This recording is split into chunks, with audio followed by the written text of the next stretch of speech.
കണ്ണൂരിൽ എംപോക്സ് സ്ഥിരീകരിച്ച് ചികിത്സയിലുള്ള പെരിങ്ങത്തൂർ സ്വദേശിയുടെ റൂട്ട് മാപ്പ് ആരോഗ്യവകുപ്പ് പുറത്തുവിട്ടു. രോഗലക്ഷണങ്ങളോടെ വിദേശത്ത് നിന്നെത്തിയ ഇയാൾ കോഴിക്കോട് വിമാനത്താവളത്തിൽ നിന്ന് നേരെ പോയത് വീട്ടിലേക്ക്. ചൊക്ലിയിലെ ഒരു ക്ലിനിക്കിലും ചികിത്സ തേടി.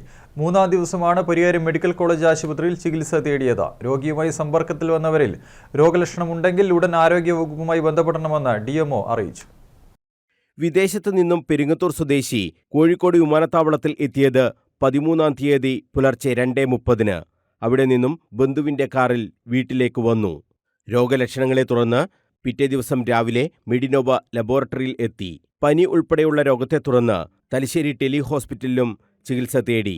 അവിടെ നിന്നാണ് 16-ാം തീയതി പരിയാരം മെഡിക്കൽ കോളേജിലേക്ക് മാറ്റിയത്. ഇവിടെ നിന്നും രക്തസാമ്പിളുകൾ പരിശോധിച്ചപ്പോഴാണ് എംപോക്സ് സ്ഥിരീകരിച്ചത്.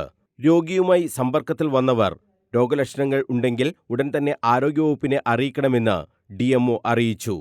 രോഗി നിലവിൽ പരിയാരം ഗവൺമെന്റ് മെഡിക്കൽ കോളേജിൽ ചികിത്സയിലാണ്. രോഗിയുടെ ആരോഗ്യനില തൃപ്തികരമാണെന്നും ആരോഗ്യവകുപ്പ് അറിയിച്ചു.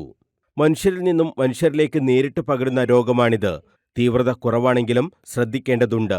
വസൂരിയുടെ ലക്ഷണങ്ങളുമായി എംപോക്സിന് സാദൃശ്യമുണ്ട്. രോഗലക്ഷണങ്ങൾ പ്രകടമായതിനു ശേഷമാണ് രോഗം പടരുന്നത്. സമ്പർക്കമുണ്ടായാൽ 21 ദിവസം ശ്രദ്ധിക്കേണ്ടതുണ്ട്.